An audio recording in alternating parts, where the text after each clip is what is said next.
Hey y'all, this is Liberated Love Notes, a podcast on Living Corporate Network hosted by yours truly, Brittany Janay, creator of Liberated Love Notes, critical self-reflections and affirmations for the culture. Y'all already know Liberated Love Notes is your source for doses of self-reflection, affirmation, and reimagining for us by us. Y'all, I'm gonna leave us and community with a liberated love note and reminder that, and I'm preaching to myself while I'm preaching to y'all, I am gifted. I am gifted. I have inherited gifts that this world and my people need. That this world and our people are waiting for. I am gifted. We are gifted, y'all.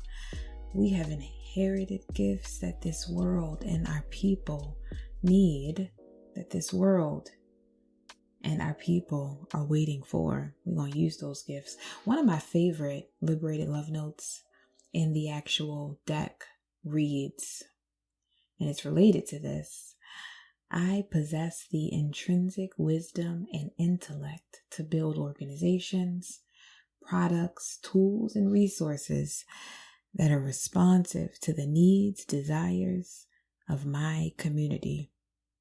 Not only are we gifted, but we use our gifts.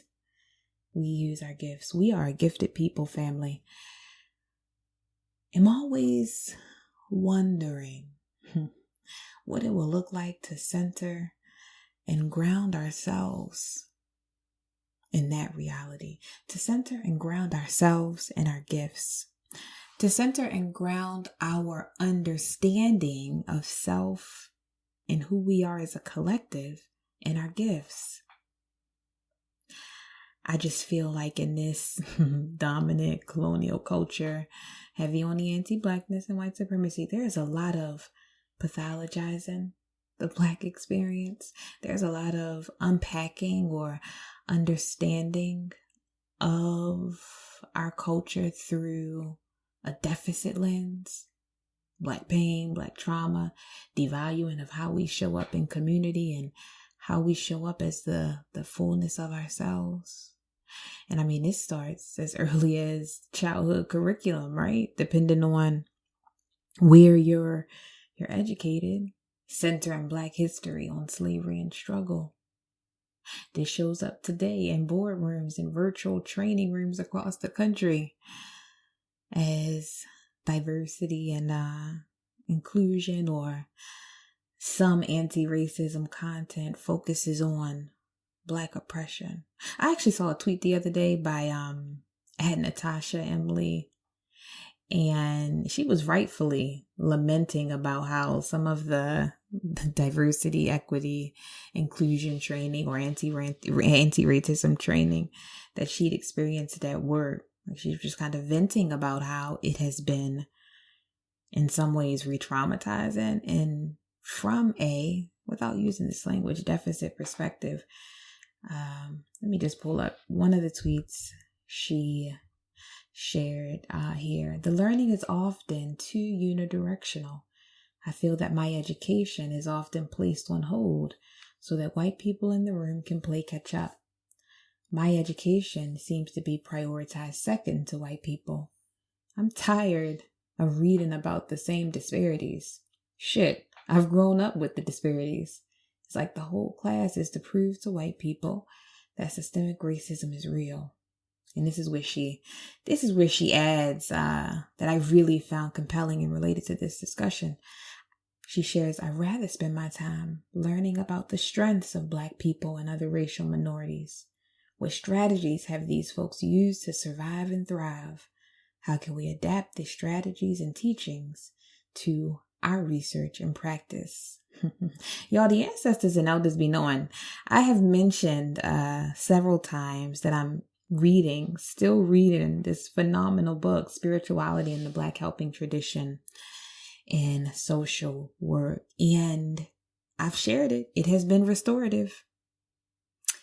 It has been an exercise of remembering, for me, there's a chapter on the work of Alexander Crummell and W.E.B. Du Bois, both Black scholars of the 19th and 20th century, credited for their work in shaping what the text refers to as what Dr. Elmer Martin and Dr. Joanne Martin referred to as, those are the authors, shaping race work.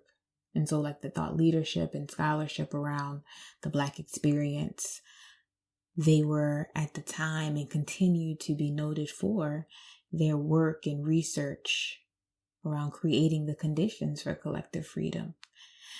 One of the call outs in the text is that their work was distinct at their time, and even now it was distinct because they were actively disrupting what was this mainstream pathologizing of Blackness.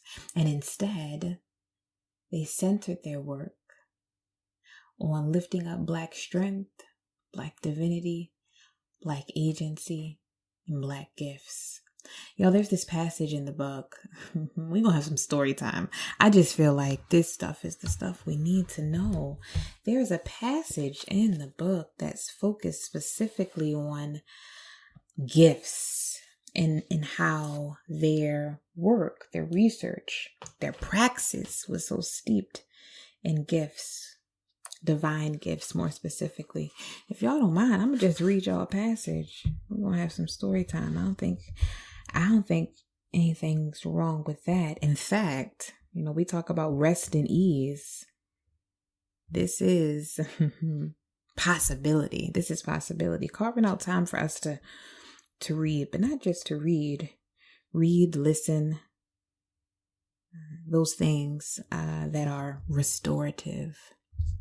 I'm going to read this passage on divine gifts as an element of Crummell and Du Bois' praxis. And so it reads here, Crummell and Du Bois and other race work scholars at the closing of the 19th century believed that Black people should be optimistic about their future prospects, not only because God and history were on their side, but also because they had inherent and acquired gifts.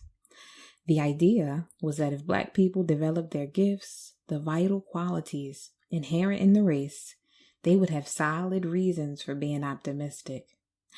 Frederick Douglass explained that the theory that each race has faculty, some peculiar gift or quality of mind or heart needed to the perfection and happiness of the whole, is a broad and beneficent theory, and, besides its beneficence, has in it support, the voice of experience. 19th century Black racework leaders were in agreement that Black people must use their gifts for altruistic ends. Frances Ellen Watkins Harper, the Black poet, feminist, novelist, and abolitionist, held that if you have ampler gifts, hold them as larger opportunities with which you can benefit others. Y'all, this is what's in us. 19th century Black racework leaders also generally agreed that the consequences were dire for Black people who did not develop their divine gifts. Crummell maintained that history has shown that any people who have perverted the gifts and brought imbecility among their being have perished. It was their divine gifts, 19th century race workers believed, that made Black people unique, special, and blessed, and which distinguished them from other races or peoples. I ain't finished yet, y'all, but we are gifted. 19th century race workers spoke of gifts in the same way social workers today use the word strengths. Although Black sociologists Andrew Billingsley and Robert Hill created the contemporary strength perspective in their work on Black families, they are given little credit or recognition in social work literature. Actually, Billingsley and Hill were following a rich tradition in the Black helping experience, since scholars such as Crummell and Du Bois advanced the strength perspective well over 100 years ago. We ain't new to this. We true to this, y'all. As early as 1877, in his work, The Destined Superior of the Negro, Cromwell was identifying Black strengths that he called divine gifts. He recognized plasticity, receptivity, and imitation as inherent qualities in Black people that have made for their survival, vitality, strength, and resiliency. Cromwell explained that the Negro with a mobile and plastic nature, with a strong receptive faculty, seizes upon and makes over to himself, by imitation, the best qualities of others. Yo, we touch things and it turns to gold. What? Cromwell observed that by a strong assimilative tendency, Black people duplicate themselves through culturally borrowing from other races among whom they dwell, while retaining their own unique characteristics and peculiarities. I feel like we talked about this a few weeks ago, how nuanced and complex we are. Okay, I'm back to reading. They are, according to Cromwell, able to adapt to different social circumstances while maintaining their own identity and sense of mission. What? They are, according to Cromwell, able to adapt to different social circumstances while maintaining their own identity and sense of self or sense of mission. Y'all, we gifted. Cromwell recognized other gifts in his 1895 sermon entitled Incidents of Hope for the Negro Race in America. Gifts include perseverance, desire for mental stimulation, moral and spiritual perception, and courage. Regarding these strengths, he stated that despite the murderous invasion of slave traders, the horrors of the Middle Passage, the sufferings of slavery, persistent poverty, bitter disillusionment, and political powerlessness, Black people have persevered. Cromwell held that the Negro lives and grows because vitality, in his case, springs from internal sources. Y'all, it is legit in us. I ain't done. He stated that despite the laws and penalties seeking to forbid Black people to learn and to keep them in abject ignorance, Black people have groped and stumbled and plodded on, struggling to emerge from the darkness of ignorance to attain, if possible, the ability to read and the illumination of letters. Despite the attempt to present Black people as morally depraved and spiritually deprived, even in their pagan state, the spiritual instinct always had the ascendancy. Cromwell said that he did not pretend angelic qualities for our race, but he believed that because of African sociable, humane, obliging, and hospitable nature, plus their tenderness toward their parents and great respect for the aged, Black people's aboriginal qualities made them amply fitted for Christianity. Cromwell warned that people should not read into Black religiosity, morality, and spirituality that passivity is the normal or aboriginal quality of the race. He was pretty much saying, y'all, that just because we holy don't mean we can't get hood. My cousin got that shirt. He says here, he wrote that the Negro is brave as well as gentle, courageous as well as amiable, a gallant soldier as well as a patient sufferer and an enduring martyr. Overall, Cromwell believed that God had given Black people the constructive capacity to direct their inner, invisible, intellectual, and spiritual nature toward the work of building up the human soul. I promise I'm almost done, y'all. Du Bois also believed that Black people were endowed with the gift or capacity for constructiveness. He was of the belief that the gift of Black people would not only save them, but also save white America. He wrote, We are the first fruits of this new nation, the harbinger of that black tomorrow which is yet destined to soften the whiteness of the Teutonic today. We are the people whose subtle sense of song has given America its only American music, its only American fairy tales, its only touch of pathos and humor amid its mad money-getting plutocracy.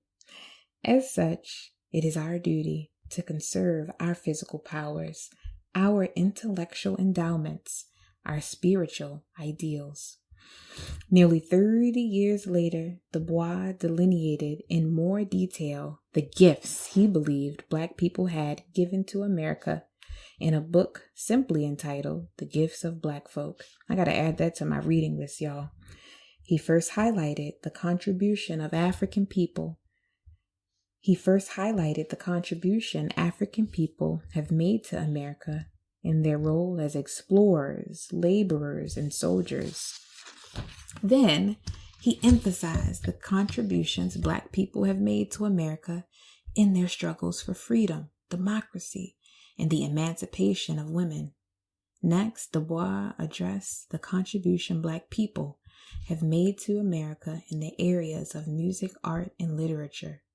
And finally, he examined what both he and Cromwell believe was the greatest gift of Black people to white America, the gift of the spirit. Du Bois in 1922 wrote, "Behind the half-childish theology of formal religion, there was run in the heart of Black folk the greatest of human achievements, love and sympathy, even for their enemies, for those who despised them and hurt them and did them nameless ill. They have nursed the sick and closed the staring eyes of the dead. They have given friendship to the friendless. They have shared pittance of their poverty with the outcast and nameless.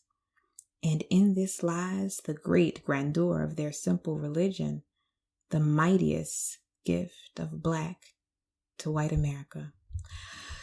I'm going to stop there. And I hope you stuck it out with me. Y'all, we are gifted.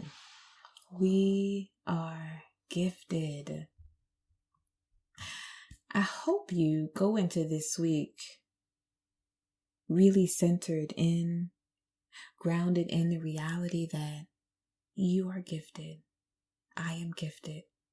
That you have inherited gifts that this world and our people need.